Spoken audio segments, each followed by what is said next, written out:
आज रात सड़क पर फुटपाथ पर सर पर हाथ रखकर बैठे थे कि कल रोटी कहाँ से लाएंगे।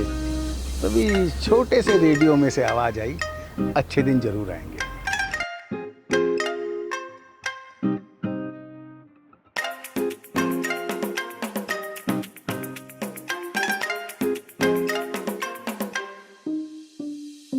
नो मिलावट। अंकल आप सबको चाय पिलाते हो, सबको। आज मैं आपको पिलाऊं, हालांकि मैं काम चोर हूँ, मैंने बनाई नहीं। पियोगे चाय?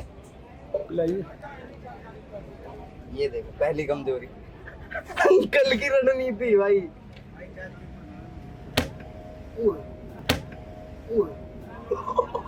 अंकल ये क्या था? और वो छोड़, जो काम कर रहे हो वही करो। मैं अंकल को चाय नहीं पिला सकता भाई। आप ट्राई करो। जादू के अंकल निकले तो नहीं। अरे यार ढक्कन हटा के नीचे रख दो, ऊपर ही ज्यादा ना गिर जाए, इसको हल्का ही रखो। कल तो थोड़ी चाय पीओगे आप? नहीं, नो मिलावट। अंकल चाय नहीं पीते तो चाय नहीं पियेंगे, सिंपल सी बात है। गर्मी हो रही है, गर्मी तो बहुत है। तो अंकल पहली चीज मैं ये पूछना चाहूंगा कि हर बार की तरह इस बार इतनी गर्मी क्यों ज्यादा है? मतलब कुछ चीजें। ये मेरे हिंदुस्तान की तो खासियत है, ये मेरे हिंदुस्तान की खासियत है कि जब 50 या 55 डिग्री टेम्परेचर होता है तब एक दूसरे दोस्त से कहता चल यार बाजार में चल के चाय पी गया। इतनी चाय की तलब केवल मेरे हिंदुस्तान में मिलेगी, वरना अमेरिका और अन्य देशों में ज़्यादा गर्मी में उनके दाने निकल आते हैं। और हम लोग गर्मी का चाय कितनी भी प्रचंडता क्यों ना रहे, लेकिन चाय पीने का मज़ा ही कुछ और होता है। क्योंकि आपने सुना होगा minus plus is equal two plus. अगर अभी डेली चाय पीने आ रहे लोग, ऐसा है, मैं जो काम करता हूँ वो मैं लोगों के हिसाब से नहीं, अपने अनुसार काम करता हूँ। कस्टमर आए या ना आए, मेरे को अपनी एक ड्यूटी देनी है। वरना किसी ने कस्टमर को अगर संज्ञा दी है तो मेरे दृष्टिकोण में ये दी है जो मर मर के कष्ट दे। कस्टमर कष्ट जमा मर। अंकल एक सवाल मैं पूछना चाहूंगा आपसे कि मतलब चाय कहाँ से शुरू हुई? मतलब चाय को इतना प्यार देना कहाँ से शुरू हुआ? चाय का जो पहला जो शुरुआत आप कह रहे हैं, मेरे उस बोर्ड पे देखिएगा लिखा है काढ़ा। काढ़ा। तो चाय का जो उद्गम जो हुआ है ना वो काढ़े से ही हुआ है। तो आप काढ़ा पियोगे? तो ये चाय ऐसा है, मैं काढ़ा भी बनाता हूँ। अच्छा। लेकिन अब ये है कि वो काढ़ा एक वो औषधीय गुण होता है। काढ़ा कैसे बनता है और काढ़ा किस चीज में, किस यूज में, किस बीमारी में काम आता है? वो काढ़ा जो होता है आपके बुखार में भी काम आएगा, जुखाम में भी काम आएगा। गिलोई मिलाते हैं ना? गिलोई होता है। ये आप सारी चीजें वहाँ ये डब्बा पकड़ा ना, ये नहीं ये पोलोथीन।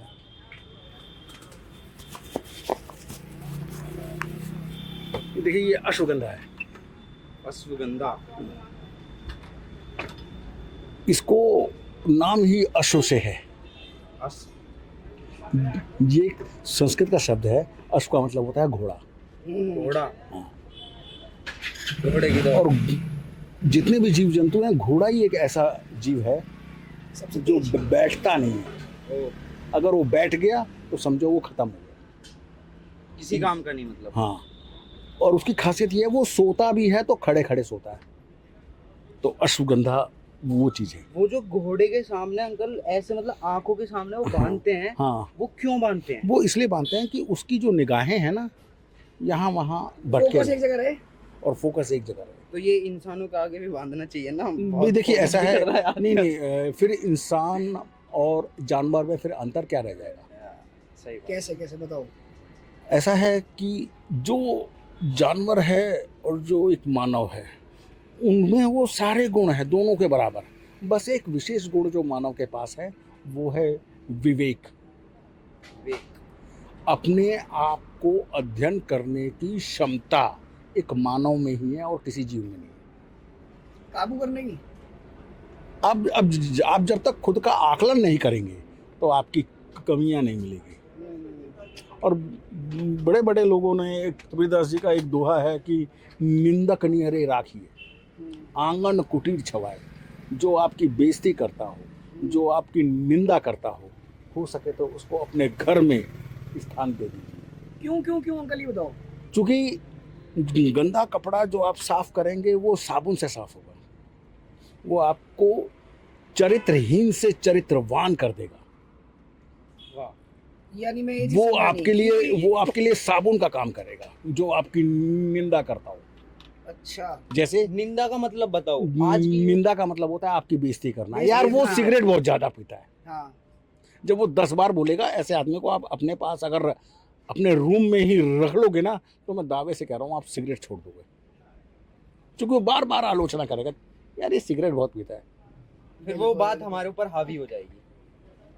छोड़ो, ये एट्रैक्शन ऑफ लॉ है। Law of attraction. अच्छा अंकल, ये चाय की ठेली कब से लगा रहे हो आप? यानी चाय की दुकान कब से लगा रहे ये मेरे को मुश्किल से मुश्किल हो गए 4 साल। हो? 4 साल। हाँ। और यही लगाने की कुछ सोची? बेटा यानी रीजन क्या था इसके पीछे? देखो, आदमी के जीवन में 2 आयाम होते हैं। आपकी पहली पारी है और मेरी दूसरी पारी है। यानी आपकी अभी फर्स्ट इनिंग है और मेरी सेकंड इनिंग है। मैं एक, आपकी एज क्या अंकल? अभी तो 18 साल का हूँ। अच्छा, मैं एक अच्छा लिखने वाला भी रह चुका हूँ। आप बता रहे थे कि आप जर्नलिस्ट थे। नहीं, जर्नलिस्ट तो आप भी अच्छे हैं।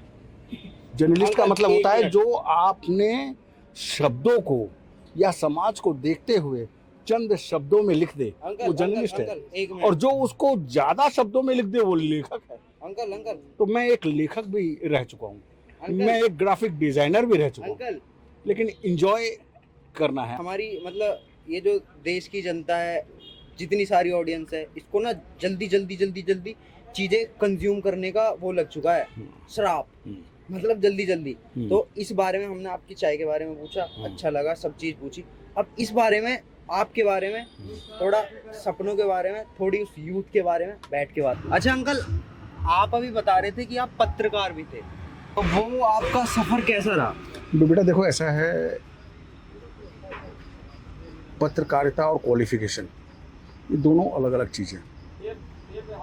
अगर आप पत्रकारिता वाली बात कर रहे हैं या लेखन क्षेत्र की बात करते हैं, तो इतना बताओ, सूरदास जी की क्वालिफिकेशन क्या थी, मीराबाई की क्वालिफिकेशन क्या थी? ना तो पीछे नहीं जा सकते। जो लेखनीय दृष्टिकोण आता है वो नेचर के थ्रू मिलता है। हमने कुछ देखा, अच्छा लगा, इसमें क्वालिफिकेशन मस्ट नहीं, पहली चीज़। और दूसरा, जो हम लिखते हैं वो समाज को देखते हुए, कोई भी देखते हुए लिखता है। जर्नलिज्म के कोर्स अब हो रहे हैं, हमारे टाइम में कोई कोर्स नहीं था। अगर आप में लिखने की शैली है तो आप लिखिए, चाहे वो किसी न्यूज़पेपर के थ्रू या एज अ कॉरेस्पॉन्डेंस, जैसे भी आप लिखना चाहते हैं लिखिए। और हम लोगों ने लिखा। अब बात आता है कि सफर, आदमी का सफ़र, तो आपका सफ़र कैसा होगा ये आप तय नहीं कर सकते। सही बात। बस मैं इतना कहूँगा, सफ़र जैसा भी हो, बस मुस्कुराइए और हंसिए। यहाँ तक आपकी मुस्कुराहट को देख के एक पंक्ति मैंने कहीं लिखी थी, याद आ रही है। सुनाओ अंकल, सुनाओ। चेहरे पे मुस्कुराहट हमेशा रखिए, चेहरे पे मुस्कुराहट हमेशा रखिए, बेशक से वो नकली ही क्यों ना हो। क्योंकि आपकी मुस्कुराहट को देखकर हम जैसे लोग भी बेवजह मुस्कुराने लगते हैं। क्या बात है अंकल, बहुत अच्छी है, आपने लिखी थी, बहुत नाइस। जर्नलिज्म आपने करी, ठीक है, और जहाँ से करी उसके बाद, यानी आपकी प्रॉपर पढ़ाई होने के बाद, कुछ कभी ऐसा हुआ कि कोई किसी क्लाइंट से या किसी बंदे से, किसी से गुत्थम गुत्थी हो गई हो? नहीं, हमारा आज तक ऐसा इसलिए नहीं हुआ है कि हम ना, जैसा कि मैंने बताया कि हर चीज़ को मैं इंजॉय के साथ जीता हूँ। आप गुस्सा तो करिए, हम आपके गुस्से में भी आपको मुस्कुराहट में डाल देंगे। कभी नहीं हुआ ऐसा? नहीं, आज तक नहीं हुआ। लड़ाई दंगों से बहुत। मैं इन सब चीज़ से दूर रहा हूँ। और कोई फनी इंसिडेंट? कोई एक ऐसा हादसा जो आज याद करके मतलब मन एकदम ऐसा हो जाता हो, आए हाय मजे ही आ गए। एक आत्मिक और मार्मिक एक छोटा सा उदाहरण है मेरे जीवन का। एक शब्द होता है दिव्यांग, जिसको आप हैंडीकैप बोलते हैं, और एक है मल्टीपल हैंडीकैप। मेरे साथ दोहरी विकलांगता रही है। देन ऑर्थोपेडिक तो है, उसके बाद then I am suffering from a seizure disorder. Fits ज़्यादा आ रहे थे, बहुत परेशान थे। सोचा था क्या करें।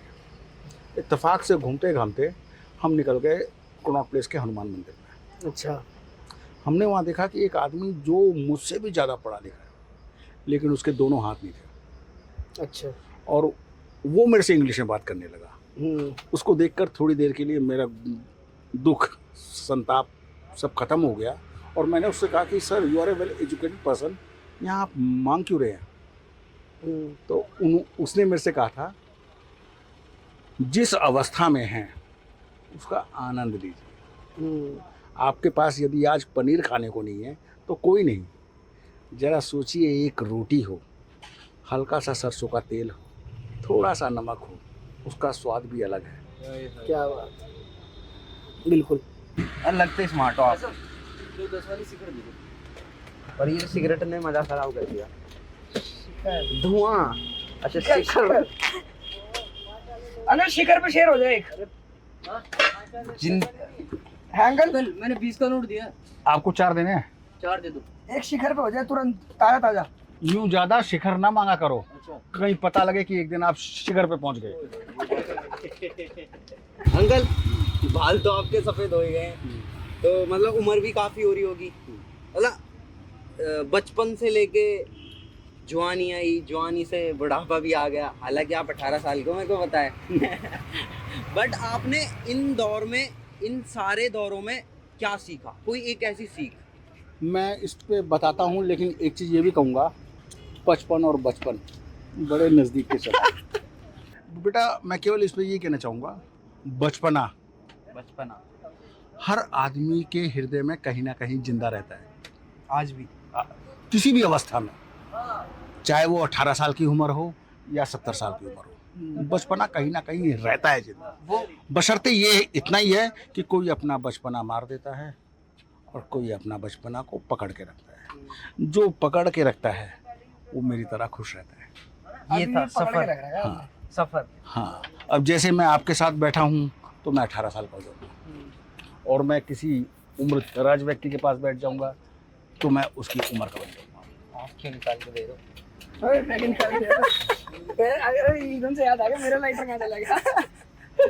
तो मैं मतलब अवस्थाओं के अनुसार आदमी को एंजॉय करना चाहिए। आप आज मोटरसाइकिल पे चल रहे हैं, ये आपकी खासियत है।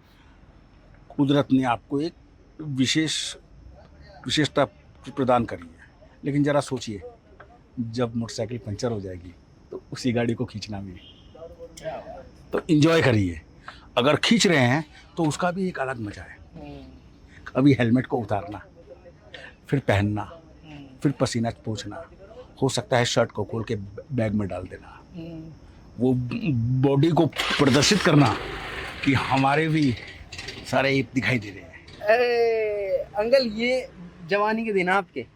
हर चीज है, कोई जवानी नहीं, कोई बुढ़ापा नहीं। घर पे आंटी से भी ऐसी बात करते हो आप? बिल्कुल। यानी ऐसी बिल्कुल मस्ती मजाक मूड में? मस्ती मजाक।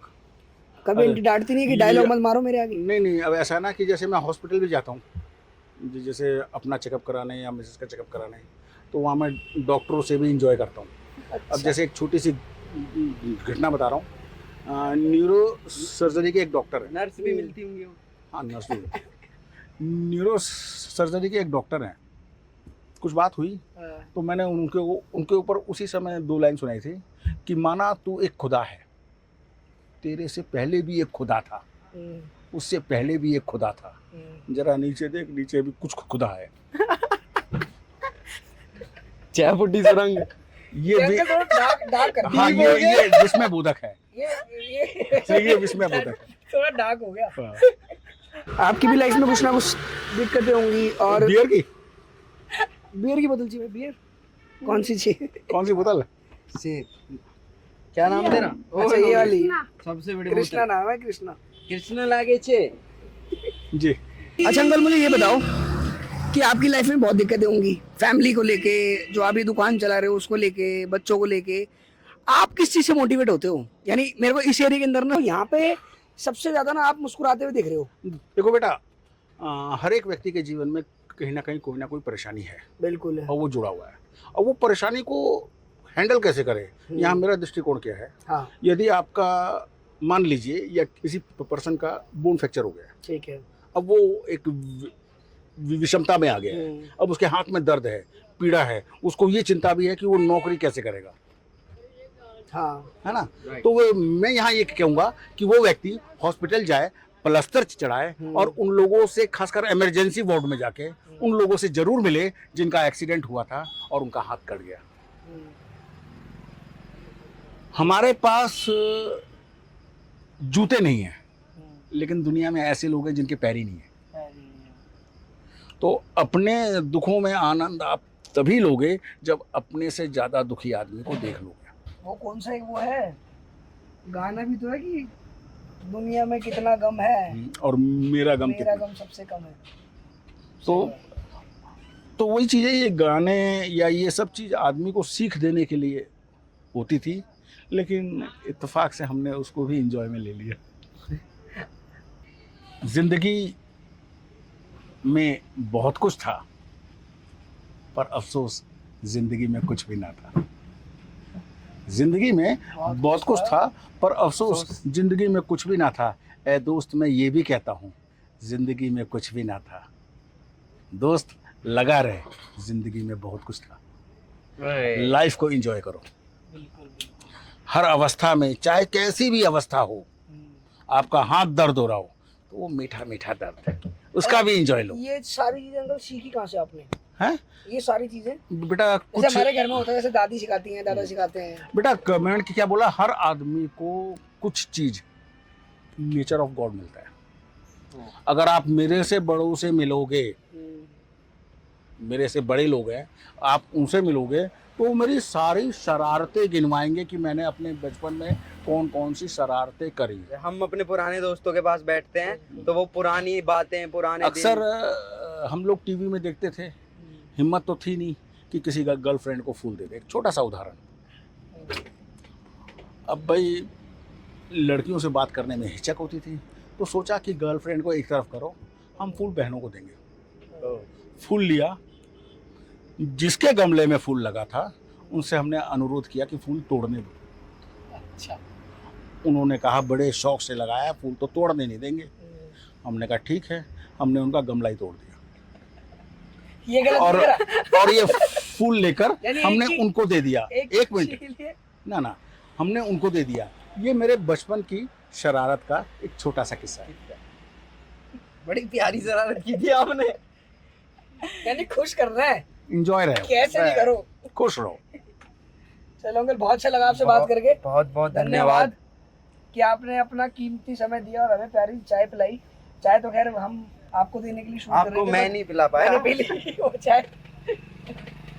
थैंक यू अंकल, दिल से धन्यवाद आपका। आपका हृदय से आभार कि कम से कम आपने मेरे को इस योग्य तो बनाया अरे नहीं, कि आप मेरे से कुछ सीखें। जैसे आपकी चाय में नो मिलावट है ना, हमारे चैनल का भी नाम नो नौ मिलावट। मिलावट रखा है। कोई मिलावट नहीं, जो है। लेकिन यहाँ पर मैं ये कहूँगा, हाँ बिल्कुल दोस्त, ये कलयुगी दौर है। मिलावटी चीज आसानी से, बिना मिलावटी बड़ी देर से दिखती है।